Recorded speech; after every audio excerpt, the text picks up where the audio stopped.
예, 연휴가 끝나면 4분기가 시작이 됩니다.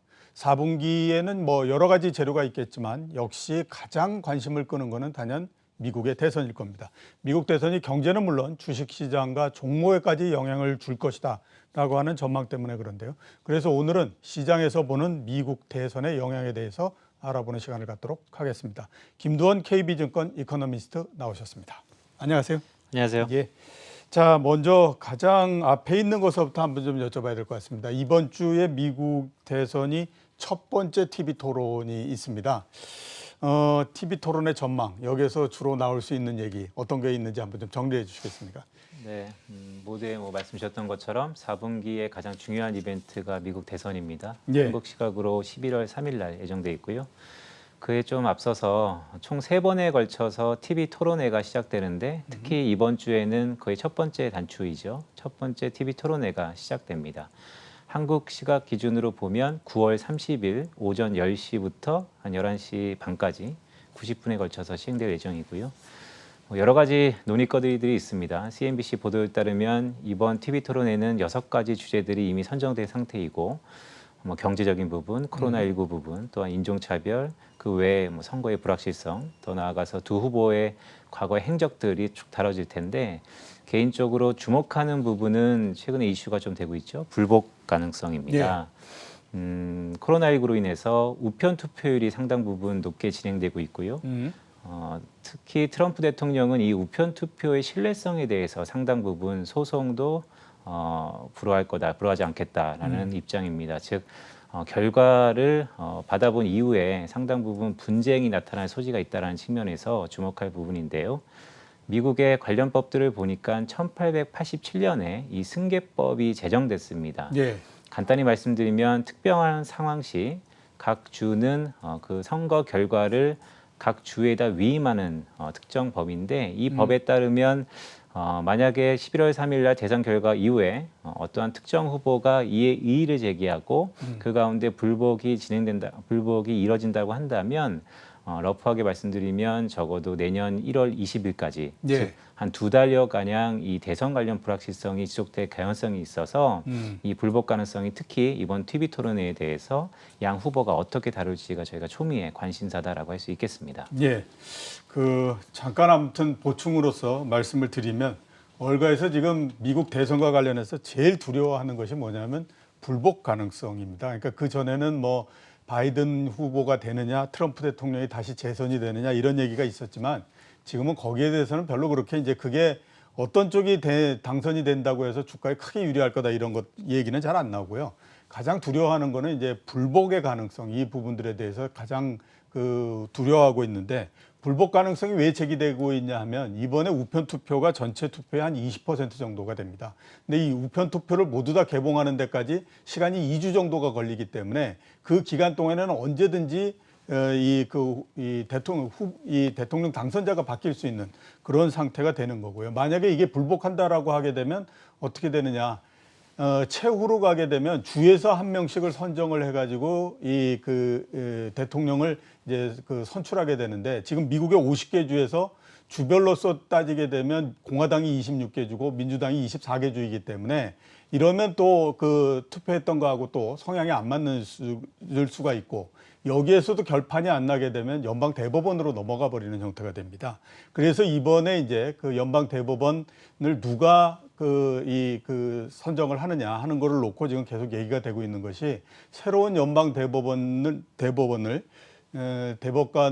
트럼프 대통령이 선정을 하게 되면 이게 공화당 성향이 6명, 민주당 성향이 3명이 되기 때문에 또 이 부분에서도 어긋날 수가 있거든요. 그래서 지금 계속해서 월가에서 가장 두려워하는 얘기가 이게 불복이 되면 어떻게 되느냐 이거를 지금 계속 걱정을 하고 있는 그런 상태입니다. 보면 참 미국 대선이 재밌기도 하지만 참 어떻게 생각하면 좀 불합리한 것 같다. 이런 생각도 또 들기는 좀 합니다. 자, 이제 전체적으로 대선 관련해서 여러 영향에 대해서 한번 좀 여쭤보도록 하겠습니다. 이제 한 40일 정도가 남았으니까 뭐 각 부문에 따른 영향이 계속해서 나올 수밖에 없는데요. 우선 이제 경제 부분, 특히 이제 경제 성장과 관련해서 우리가 한번 생각해 보면 지금까지 시장에서 얘기는 트럼프 대통령이 당선이 되면 미국 경제 성장이나 이런 부분들에서 상당히 유리할 거다라는 얘기를 하고 있거든요. 거기에 대해서는 지금 어떻게 보십니까? 말씀 주셨던 것처럼 양 후보들의 경제 공약에 따라서 저희가 미국 경제에 미치는 영향에 대해서 판단을 하는 것이죠. 예. 보시면 트럼프 대통령의 공약이라고 하는 것이 대표적으로 트럼프노믹스입니다. 세금을 감면해주고 또한 경기의 성장 기여도를 높이기 위해서 통신, 5G 같은 인프라 투자를 확대하고 다만 내수적인 즉 국내 리쇼링으로 인해서 미국 업체들의 고용을 증진하기 위해서 보호무역지를 강화하는 즉 미국만 놓고 봤을 때는 전반적으로 성장세가 상승폭을 높일 수 있는 정책들을 내놓고 있습니다. 그렇기 때문에 트럼프 대통령이 재선에 성공한다라고 한다면 이 세금 감면, 특히 세금 감면 2.0이라 그래서 이전에 했던 법인세 인하뿐만 아니고 급여세까지도 면제해주면서 예. 한시적으로 상당 부분 소득의 개선을 이끌 거다라는 저희가 전망이 있는데 그러면 미국 경제에서 3분의 2가 가계소비 아닙니까? 그러다 보니까 이거에 대한 기대감이 트럼프 재선에 대한 성장률 제고 효과가 매우 클 것이다라고 저희 보고 있습니다. 예, 그러니까 세금을 감면해 주기 때문에 그에 따라서 소비가 상당히 늘어날 가능성이 있고 그래서 이제 그 성장이나 이 부분들에 상당히 플러스가 될 거다. 이런 이제 그 전망인 것 같고요. 그다음에 이제 시장에 대한 영향에서 한번 좀 여쭤봐야 될 건데 시장 전체적으로 어떻게 되느냐 하는 부분들은 처음에 뭐 누가 유리하다라고 했는데 지금은 거의 그런 얘기는 없는 것 같고요. 대부분 이제 많이 시장과 관련해서 얘기 나오는 거는 누가 대통령이 되면 어떤 쪽 섹터가 더 좋으냐 이 얘기를 가지고 많이 합니다. 그리고 과거에도 보면 민주당이 대통령이 될 때와 공화당이 대통령이 될 때 수혜 보는 업종이 정말로 극명하게 갈렸다라는 생각이 들거든요. 그래서 이번 같은 경우에도 종목 스타일별로 상당히 차이가 날 걸로 보이는데 거기에 대해서는 지금 어떻게 전망을 하고 계십니까? 네, 말씀 주셨던 것처럼 공교롭게 4분기 접어들면서 미국뿐만 아니고 전 세계 위험 자산들이 모멘텀을 잃어가는 모습, 그러니까 우려감이 있는 거죠. 거기에 연장선상에서 미국의 대선이 결정권자, 즉 어떤 후보가 되느냐에 따라서 그에 대한 수혜 업종도 갈릴 텐데 최근에 시장의 색깔 변화와 결부시켜서 많은 부분들의 고민이 있습니다. 결론적으로 말씀드리면 결국 트럼프 대통령이 주목하고 있는 인프라 투자는 5G, 통신 설비 5G. 관련된 인프라의 확대이거든요. 그렇다면 결론적으로 이 통신 설비에 대한 상당 부분 수혜가 있을 것으로 저희는 주목하고 있고요. 예. 반대로 바이든 대통령이 정권을 잡는다라고 한다면 역시 바이든의 경제 공약의 대표성을 포명하고 있는 기후환경 인프라, 예. 즉 신재생 이런 쪽에 다시 한번 스포트라이트를 받으면서 올해 뭐 쉼없이 달려왔습니다. 하지만 바이든 재선에 대해서 다시 한번 수혜를 받을 수 있는 업종으로 산업으로 저희가 주목하고 있다라는 말씀을 드립니다. 예.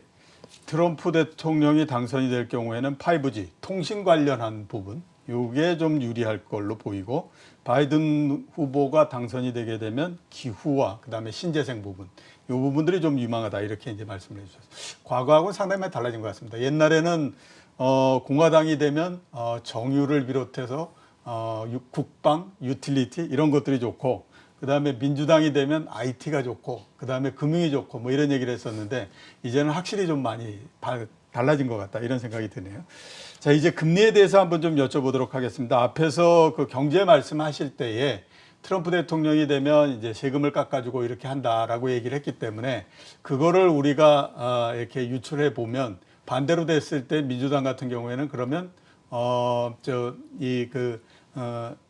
국채도 많이 발행하고 이런 형태로서 정책을 피지 않겠냐라는 생각이 들어서 그 민주당이 대통령, 그러니까 바이든 후보가 대통령이 되면 금리가 상승할 가능성이 있다. 이렇게 이제 생각이 되거든요. 제가 생각하는 게 맞나요? 일부 상당 부분 의미가 있는 예. 그런 말씀이시죠. 하지만 모두에 말씀드리고 싶은 거는 누가 되든지 내년도 미국의 금리가 상승폭이 크진 않을 것 같다라는 말씀을 좀 드립니다. 뉴노멀, 즉 저성장 저금리, 저물가 시대의 지속인 것이죠. 다만 바이든이 만약에 당선된다면 큰 정부를 표명하는 민주당, 즉 재정을 좀 더 확대할 수밖에 없고 그럼 재원 마련에 대해서 금리가 상당 부분 공화당인 트럼프 대통령의 재집권보다는 상승폭이 있을 것으로 저희는 보고 있습니다. 하지만 모두에 말씀드렸던 것처럼 누가 되든 내년도의 큰 흐름은 금리를 크게 높여가기에는 상당 부분 대외적인 환경이 녹록지 않다라는 말씀을 드립니다. 그러니까 물론 이제 민주당이 대통령, 그러니까 바이든 후보가 대통령이 되게 되면 트럼프 대통령이 되는 것보다는 금리가 시장 금리가 올라갈 수 있는 요인이 조금 더 있다라고 봐야 되지만 그렇다고 해서 금리가 굉장히 큰 폭으로 상승을 한다든가 이럴 가능성은 현재로서는 크지 않다. 이렇게 이제 우리가 정리해 볼 수 있겠네요. 그렇죠. 그거는 아마 제가 봤을 때에 뭐 민주당하고 이런 공화당의 정책적 차이 이 부분에서 나오는 게 아닌가라는 생각이 들고요. 그 다음에 또 이번 대선이 대선만 하는 것이 아니고 의회 선거도 같이 있지 않습니까? 그러면 이제 지금 현재까지의 지지도를 봤을 때는 대통령도 민주당, 그 다음에 의회 다수당도 민주당 이렇게 될 가능성이 있는데 그렇게 되다 보면 과연 이제 지금 가장 현안이 되고 있는 경기 부양 대책 이거는 어떻게 될 거라고 지금 보십니까? 어젯밤이죠. 외신에서 다시 한번 민주당 쪽에서 규모를 좀 더 줄이는 경기 부양책을 발표했습니다. 예. 물론 발표와 동시에 합의 가능성은 높게 점치고 있지만 객관적으로 봤을 때는 대선을 앞두고서 전격적으로 합의될 가능성은 상당 부분 낮다라고 보고 예. 있습니다. 이유는 간단합니다. 민주당이 내부는 경기 부양책의 대부분이 주정부의 보조금이라든지 아니면 사회보장 쪽에 포커스가 맞춰져 있습니다. 다만 공화당이 얘기하는 히얼스 액트라는 법안, 이 법안은 기업의 세제 감면이라든지 기업의 투자 촉진을 위한 법안들이 대부분 규모가 한정되어 있습니다. 그러다 보니까 너무 첨예하게 색깔이 다르기 때문에 연내에는 다소 조금 합의가 어렵지 않은가 그런 게 최근에 위험자산의 상당 부분 녹아져 내리고 있고요. 하지만 내년은 어떻게 될까 말씀 주셨던 것처럼 최근에 뭐 여러 가지 폴의 연장선상에서 생각해 봤을 때 백악관도 바이든 예. 또한 상하원도 민주당이 된다라고 한다면 정책적인 기반에 대한 모멘텀은 상당 부분 올라갈 수 있습니다. 즉 부양책이 당연히 통과가 될 것이고요. 다만 모두에 말씀드렸던 것처럼 주정부의 보전이라든지 아니면 사회보장 지출, 이 급여세 면제 이런 쪽에 상당 부분 재원이 들어가기 때문에 이런 부분들은 미국 경제에 하단을 지지하는 요소인 건 분명합니다. 다만 항상 좋은 게 있으면 저희가 반대쪽으로 부정적인 게 있는 것이죠. 재원 마련에 대한 부담은 역시 금리 상승의 압박으로 나타날 수 있기 때문에 금리 상승이 이 민간단에서의 투자 상승을 조금 제약할 수 있는 그런 불안 요인도 동시에 내포하고 있다라고 말씀드립니다. 네, 알겠습니다. 자, 또 하나 이제 남은 변수가 환율에 미치는 영향입니다. 지금 이제 시장에서 얘기하는 걸로는 바이든 후보가 당선되면 달러의 약세가 압력이 좀 더 커질 거다라고 보고 있거든요. 왜 그렇게 지금 보고 있는 거죠? 글쎄요, 바이든과 트럼프의 어떤 행정부의 정책적 스킴에 따라서 상당 부분 환율이 정해진다. 뭐 여러 가지 점핑이 있는 거죠. 하지만 결론적으로 좀 말씀드리면 연준이 과연 어떤 스탠스를 보다 가능성 있게 취할 것이냐를 저희가 생각해 볼 필요가 있습니다. 결국 바이든이냐 트럼프냐 연준의 정책은 이미 지난 9월 FOMC에서 상당 부분 가이드라인을 제시했죠. 적어도 현상이 유지된다는 가정하에 2023년까지는 현 수준의 제로금리를 유지할 것이다라는 큰 가이드라인을 주었습니다. 물론 그 안에서의 경기 상황의 변동에 따라서 금리의 변동이 있을 거고 그게 결국 환율에도 영향을 미치겠지만 모두에 말씀드렸던 것처럼 내년도 우리 경기뿐만 아니고 글로벌 경기 전반적으로 코로나19의 제약 요인을 다시 한번 회복하는 입장에서 그 통화가 강세가 되기에는 상당 부분 어려움이 있다라는 측면에서 바이든 대통령이 된다면 상당 부분 약달러 압력이 이전보다 높아질 개연성도 있다라고 저희는 보고 있습니다. 예, 알겠습니다. 하나 토크를 미국 대선과 관련한 부분들 끝내기 전에 잠깐 좀 여쭤보고 싶은 부분이 법인세는 바이든 후보가 됐을 때 어떻게 할 거냐 하는 부분입니다. 지금 원래 제일 처음에 예상으로는 법인세를 올릴 거다. 그래서 트럼프 대통령이 내리기 이전 수준으로서 돌아갈 거다라는 생각들을 굉장히 많이 했었거든요. 지금 시장에서는 그 부분에 대해서 어떻게 지금 전망을 하고 있습니까? 역시 그렇기 때문에 양원 선거에서 민주당이냐 공화당이냐의 확률에 따라서 여러 가지 저희가 전망을 하고 있지만 정책과 당선 이후에 경기 상황을 받아보는 결정권자로서의 정책의 시기는 좀 다를 수 있다라고 봅니다. 물론 세금은 인상하겠죠. 왜냐하면 재원 마련을 통해서도 아니면 정책적인 공약이니까. 하지만 저희가 모두에 염려스러운 것처럼 트럼프 이전 수준으로 법인세가 급격하게 올릴 가능성은 상당 부분 내년 한시적으로 봤을 때는 좀 제한적이다라고 보고 있습니다. 네, 그러니까 법인세를 원래 수준으로서 다시 올리고 하는 것 자체는 상당히 좀 제한적이다. 이렇게 이제 볼 수밖에 없다라고 이제 말씀을 하셨고요.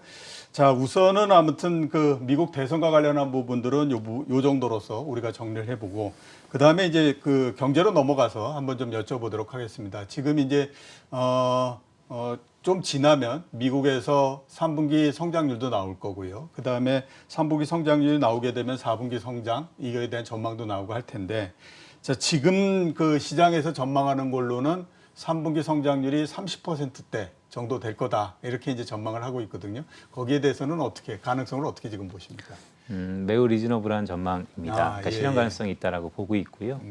2분기 GDP가 전기비 연율 기준, 그러니까 미국은 분기별 나온 성장률이 연간까지 지속됐을 때 어느 정도 성장세가 나올 것인가를 공식적으로 발표하고 있는데 2분기 GDP가 코로나19 여파로 마이너스 31.7%나 급락했었습니다. 1920년 대공황 이후에 가장 낮은 수준이었죠. 그렇다 보면 3분기 빠른 기저효과도 분명히 있는 것이고 모두에 말씀드렸던 것처럼 지금은 부양책에 대한 합의 기대가 좀 지연되고 있지만 예. 지난 7월, 8월, 9월만 놓고 보더라도 경기 회복에 대한 기대가 상당 부분 있었다는 측면에서 3분기 GDP는 한 30% 가까운 플러스 성장이 가능할 것이다라고 보고 있습니다. 예. 30% 정도의 플러스 성장이 가능할 거다. 그러면 그 이후에 4분기는 지금 어떻게 보십니까? 4분기와 관련해서는 상당히 좀 그 전망이 엇갈리는 상태입니다. 좋게 보는 쪽에서는 3분기에 30%대의 성장을 하고 4분기에도 10% 정도의 성장을 할 거다라고 보는 쪽이 있고요. 근데 이제 최근에 보면 그 숫자는 조금씩 낮아지는 것 같아요. 10%에서 지금 한 3% 정도까지 떨어진 상태 이렇게 돼 있는데 그 4분기의 성장은 어떻게 지금 될 거라고 보십니까? 말씀 주셨던 것처럼 그 답변에 그 질문에 해답이 있는 거죠. 예. 눈높이가 조정되고 있습니다. 하향 조정되고 있다는 게 가장 중요한 포인트고 다만 예. 숫자적으로 보면 3분기 GDP가 확정된 다음에 여러 가지 프로젝션이 나오겠지만 기본적으로 저희가 봤던 5% 대외 전기비 연율 성장, 즉 3분기에 30% 정도 성장을 했다면 4분기는 플러스 성장이긴 하지만 3분기보다는 조금 낮아질 수 있는 최근에 위험자산이 나타나는 그런 흐름이 있겠죠. 여러 가지가 나타나는 그런 결과이다라고 보고 있습니다. 예. 자, 그 성장을 제외하고 연휴 기간 동안에 우리가 그 관심 있게 봐야 될 경제 지표가 어떤 게 있습니까? 경제 지표다 그러면 미국 그러면 가장 중요한 게 최근에 고용이죠.